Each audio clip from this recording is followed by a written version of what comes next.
नवरात्री विषयक इतर माहिती. आदिशक्तीची सप्तरूपे. ब्रह्मी ही ब्रह्मदेवाची शक्ती असून चतुर्भुज व सोनेरी रंगाची आहे. तसेच ती हंसावर आरूढ आहे.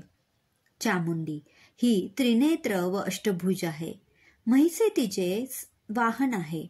इंद्राणी ही इंद्रदेवाची शक्ती असून तिने निरनिराळ्या प्रकारची सुंदर आभूषणं व कपडे परिधान केलेले आहेत. ही चतुर्भुज असून हत्तीवर आरूढ आहे. कौमारी ही लाल रंगाची असून चतुर्भुज आहे. हिच्या डोक्यावर हिऱ्यांचा मुकुट आहे. तिचे वाहन मोर आहे. माहेश्वरी ही शिवशक्ती असून तिचे वाहन बैल आहे. वाराही ही यमाची शक्ती आहे. वैष्णवी ही विष्णूची शक्ती असून गरुड हे तिचे वाहन आहे. हिंदू सणांमध्ये भक्ती आणि पूजा यांच्या 9 पवित्र रात्री म्हणजे नवरात्र उत्सव. 9 दिवस देवींची भक्ती. नंतर 10वा दिवस रावणरूपी दहशतवादावर प्रभू रामचंद्रांनी मिळविलेल्या विजयाबद्दल दसरा हा सण साजरा करून सीमोल्लंघन करतात. तसेच शमीपत्राची देवाणघेवाण करून सोने घ्या सोन्यासारखे रहा असे म्हणून संपूर्ण समाजाला एकत्रित आणणारा हा नवरात्र उत्सव. या उत्सवात अनेक घराघरांमधून देवीच्या मूर्तीची प्रतिष्ठापना करून घटस्थापना केली जाते. घटात फुलांच्या निरनिराळ्या माळा, फळे, काळी माती, श्रीफळ असलेला कलश व अनेक प्रकारची बियाणे यांचा वापर घटासाठी आपण करतो व त्यातून येणारे सर्व अंकुरलेले धान्य, तृण, वनस्पती या निसर्गातून उत्पन्न होणाऱ्या वस्तूंचेही या उत्सवात आपण पूजन करीत असतो. म्हणजेच हा उत्सव केवळ महालक्ष्मी किंवा तुळजाभवानी या देवींचा नसून तो आपल्याला पोचणाऱ्या व जगवणाऱ्या निसर्ग देवताचाही आहे.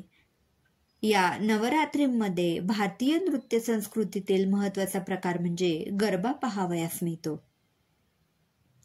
पश्चिम बंगालमधील तसेच गुजरातमधील अनेक भागातील सर्वात मोठा हा उत्सव संस्कृतमधील गर्भदीप या शब्दातून गरबा हा शब्द आलेला आहे. शंकरापासून उगम झालेली शक्ती तिला अंबा किंवा दुर्गा असे म्हणतात. तिच्या पूजेसाठी भारतीय स्त्रिया नवरात्र उत्सव साजरा करतात. तेजस्वी अशा आदिशक्तीचे प्रतीक म्हणून स्त्रिया मध्यभागी गर्भदीप लावतात आणि मग मोठ्या श्रद्धेने व मोठ्या भक्तीने त्या गर्भदीपाभोवती भजन, प्रार्थना तसेच गरबा किंवा दांडिया रूपी नृत्याविष्कार होतो. नवरात्र उत्सवातील 9 दिवस वेगवेगळ्या देवींचे तत्व कार्यरत असते. प्रत्येक देवीचे तत्व वेगवेगळे असल्यामुळे साधकाला त्याचा फायदा होतो. साधकांनी या 9 दिवसात कार्यरत असणाऱ्या देवींच्या तत्वांची वैशिष्ट्य जाणून त्यानुसार कृती केल्यास नवरात्रोत्सव साजरा केल्याने उत्तम फलप्राप्ती होते. नवरात्रीच्या पहिल्या दिवशी दुर्गेच्या शैलपुत्री या रूपाची पूजा करतात. हिच्या उपासनेने साधकांचे मन मूलाधार चक्रात स्थित होते व येथूनच त्याच्या योग साधनेचा प्रारंभ होतो. नवरात्रीच्या दुसऱ्या दिवशी दुर्गेच्या ब्रह्मचारिणी या रूपाची पूजा करतात. हिच्या उपासनेने साधकाचे मन स्वाधिष्ठान चक्रात स्थित होते. हिच्या उपासनेने साधकाचे तप, त्याग, वैराग्य, सदाचार, विवेक आदीत वृद्धी होते. तसेच साधकांना सर्वत्र सिद्धी व विजय यांची प्राप्ती होते. नवरात्रीच्या तिसऱ्या दिवशी दुर्गेच्या चंद्रघंटा या रूपाची पूजा करतात.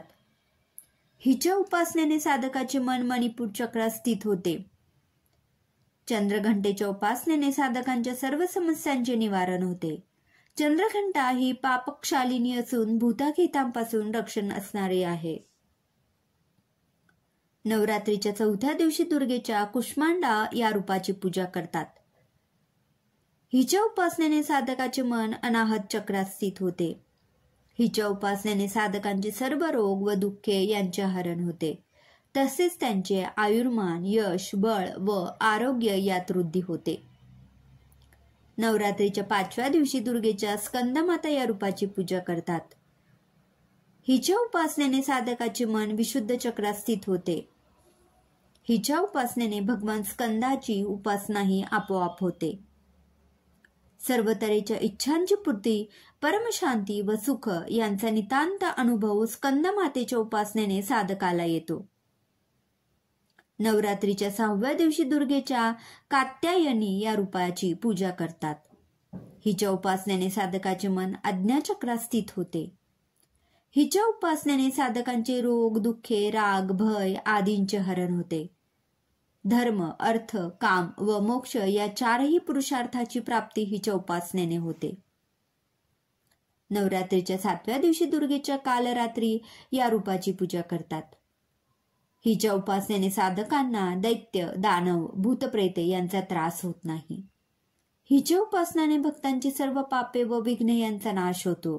त्यांना अग्निमय, जलमय, जंतुभय, शत्रुभय नसतात. हिच्या उपासनेने साधकांचे मन सहस्रार चक्रात स्थित होते. नवरात्रीच्या 8व्या दिवशी दुर्गेच्या महागौरी या रूपाची पूजा करतात. हिच्या उपासनेने साधकांच्या सर्व पापांचा परिहार होतो. त्यांच्या आयुष्यात दुःख, दारिद्र्य, राग, पाप आदी वाट्याला येत नाहीत. तसेच त्यांना अलौकिक सिद्धींची प्राप्त होते. नवरात्रीच्या 9व्या दिवशी दुर्गेच्या सिद्धिदात्री या रूपाची पूजा करतात. मार्कंडेय पुराणानुसार हिच्या 8 सिद्धी पुढील प्रमाणे आहेत: अणिमा, महिमा, गरिमा, लघिमा, प्राप्ती, प्राकाम्य, इशित्व व वशित्व. सिंह हे तिचे वाहन आहे. नावाप्रमाणेच सर्व प्रकारच्या सिद्धी देणारी, लौकिक, पारलौकिक कामना पूर्ण करणारी व मोक्षदात्री आहे. नवरात्रीच्या काळखंडात घटाच्या समोर अखंड दीप तेवत ठेवण्याचे फायदे. वाईट शक्तींचा त्रास कमी होऊन वातावरणातील दाब कमी होतो. दीपातून प्रक्षेपित होणाऱ्या तेजलहरींचा जीवाला, त्याच्या भावाला, स्तरावर फायदा होतो. ब्रह्मांडात प्रक्षेपित झालेल्या शक्तीचे तत्व खेचून आणले जाते. वातावरणातील सात्विकता व चैतन्य वाढते. जीवाला आनंद व शांती प्राप्त होते.